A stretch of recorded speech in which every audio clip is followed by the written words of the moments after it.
খাগড়াছড়িতে মাটিরাঙ্গায় voter তালিকা হালনাগাদ কার্যক্রম শেষ হয়েছে আজ সকাল থেকে উপজেলা নির্বাচন কার্যালয়ের ভোটার নিবন্ধন কেন্দ্রে চলে এই কাজ চলে বিকেল 3:30টা পর্যন্ত।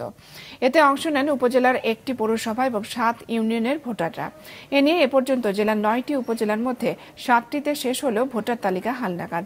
আগামী বৃহস্পতিবার শেষ হবে দীঘিনালা উপজেলায় ভোটার তালিকা হালনাগাদের কাজ এবং 22শে মার্চ থেকে এই কার্যক্রম শুরু হবে খাগড়াছড়ি সদর উপজেলায়।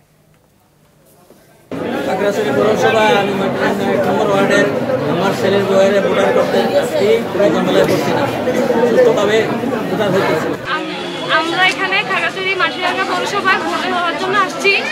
এখানে আমাদের কোনো সমস্যা হয় নাই, খুব সুষ্ঠুভাবে সুন্দরভাবে লাইনে দাঁড়িয়ে আমাদের সব কাজ শেষ হচ্ছে। কিন্তু এখানে আশা করি আমরা কোনো প্রবলেম হয় না, আমাদের আশানুগতিক কোনো প্রবলেম হয় না।